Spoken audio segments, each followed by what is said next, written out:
எல்லாருக்கும் வணக்கம். இன்றைக்கி நம்ம பார்க்க போகிற வீடியோ எதை பற்றின்னு பார்த்தீங்கன்னா, இந்த நட்சத்திர பொருத்தம்.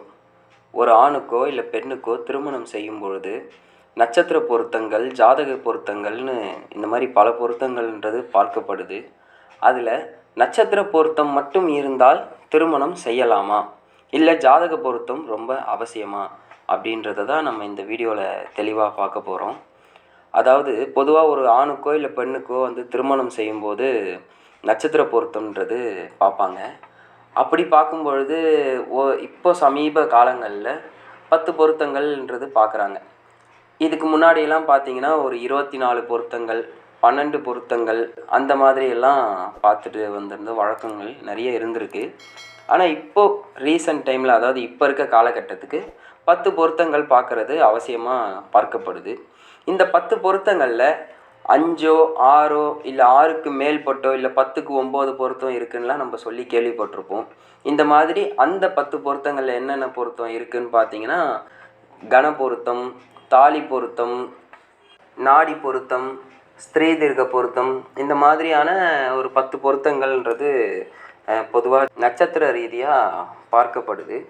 அப்படி பார்த்து திருமணம் செய்யும் பொழுது அந்த திருமண வாழ்க்கை எந்த அளவுக்கு இருக்கும் அப்படி பார்க்கும்பொழுது, இந்த 10க்கு 9 பொருத்தம் இருந்தால், இல்லை 7 பொருத்தம் இருக்கலாம், 6 பொருத்தம் இருக்கலாம் அப்படிலாம் சொல்கிறாங்க. சொன்னால் தாராளமாக கல்யாணம் பண்ணலாம் அப்படின்னு சொல்கிறாங்க. ஆனால் இந்த நட்சத்திர பொருத்தம் மட்டும் இருந்தால் போதுமா, கல்யாணம் செய்யலாமா அப்படின்னு பார்த்தீங்கன்னா கண்டிப்பாக கூடாதுன்னே சொல்லலாம்.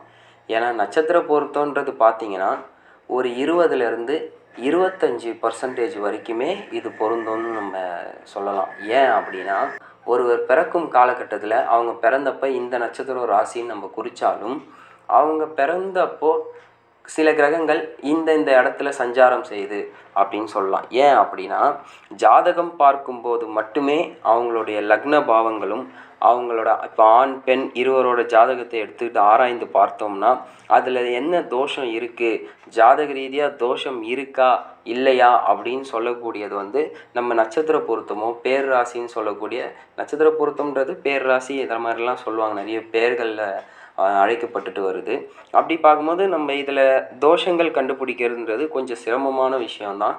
இருந்தாலும் ஜாதகம்ன்றதை ஆராயும் போது மட்டுமே நம்ம தோஷத்தை கண்டறிய முடியும் எளிதாக. அப்படி இருக்கும்போது பெண்ணோட ஜாதகத்தில் என்ன தோஷம் இருக்குது, ஆணோட ஜாதகத்தில் என்ன தோஷம் இருக்குது, பெண்ணோட ஜாதகத்தில் மாங்கல்ய பாவம் நன்றாக இருக்கா இல்லையா அப்படின்றத பார்க்கலாம். அவங்க 2 பேருக்கும் ஆயுள் பாவம் எப்படி இருக்குது, புத்திர பாக்கியம் எப்படி இருக்குது, தன தானிய யோகங்கள்லாம் இருக்கா, பெண் அல்லது ஆணின் நடத்தை எப்படி இருக்குன்னு எல்லாத்தையுமே சொல்லக்கூடியது ஜாதகத்தை பார்த்தால் மட்டுமே இதை தெளிவாக கூற முடியுமே தவிர நட்சத்திர பொருத்தம் பார்த்து செய்கிறதுன்றது அவ்வளோ சிறந்தது அல்ல.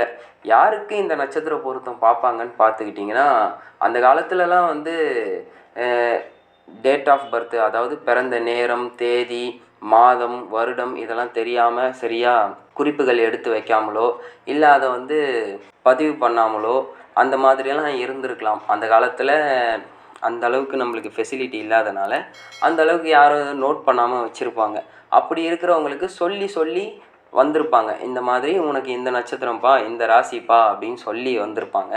அந்த மாதிரி இருந்தால் மட்டுமே, வேறு வழி இல்லாத பட்சத்துக்கு நம்ம ஒரு இடத்துல போய் பார்க்கும்பொழுது ஒரு பெண்ணோ ஆணோ நம்ம திருமண பொருத்தம் பார்க்கும்பொழுது பேர் ராசி பாருங்கள், நட்சத்திர பொருத்தம் பாருங்கள். எதுக்காக இந்த பேர் ராசின்னு பேர் வந்ததுன்னு பார்த்தீங்கன்னா, இந்த நட்சத்திரத்தில் பிறந்தவங்களுக்கு இந்த எழுத்தில் தான் பேர் வைக்கணும் அப்படின்னு சொல்லிட்டு ஒரு வழக்கம் இருந்துக்கிட்டு இருக்கு.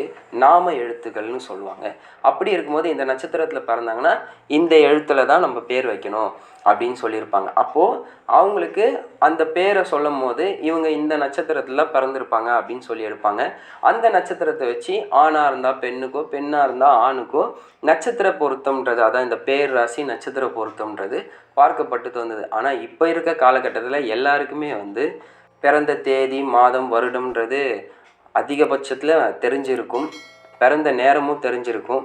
அதனால் திருமண பொருத்தம்ன்றது பார்க்கும்பொழுது எப்போவுமே நட்சத்திர பொருத்தம் மட்டும் அல்லாமல் ஜாதகத்தையும் நன்கு ஆராய்ந்து, ஜாதகத்தில் தோஷம் இருக்கா, என்ன தோஷம் இருக்குது, அதை நிவர்த்தி பண்ணுறதுக்கு என்ன பரிகாரம் பண்ணலாம், அதுக்கப்புறம் ஆண் ஜாதகத்திலையும் சரி பெண் ஜாதகத்திலையும் சரி மாங்கல்ய பாவம் எப்படி இருக்குது, ஆயுள் ஸ்தானம் எப்படி இருக்குது, தன தானிய பாக்கிய யோகங்கள்லாம் இருக்கா அப்படின்றத நன்கு ஆராய்ந்து ஜாதகத்தை பார்த்து திருமணம் செய்வதே சிறந்தது.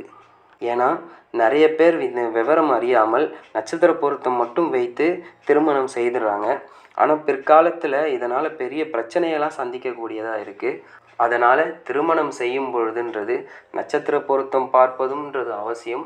அதை விட அவசியம் ஜாதக பொருத்தம் பார்த்து திருமணம் செய்வதேன்றதை சொல்லிக்கிட்டு, இந்த வீடியோ உங்களுக்கு பிடிச்சிருந்ததுன்னா லைக் பண்ணுங்கள். இந்த தகவலை எல்லாரும் தெரிஞ்சுக்கிறதுக்காக ஷேர் பண்ணுங்கள். மேலும் ஆன்மீகம், ஜோதிடம் மற்றும் மாந்திரீகத்தினுடைய உண்மையான தகவல்களை தெரிஞ்சுக்கணும்னு நினச்சிங்கன்னா என்னோடய சேனலை சப்ஸ்கிரைப் பண்ணி வச்சுக்கோங்க. நான் போடுற வீடியோஸ்லாம் உங்களுக்கு நோட்டிஃபிகேஷனாக வரணும்னு நினச்சிங்கன்னா பெல் ஐக்கானை கிளிக் பண்ணிக்கோங்க. நன்றி, வணக்கம்.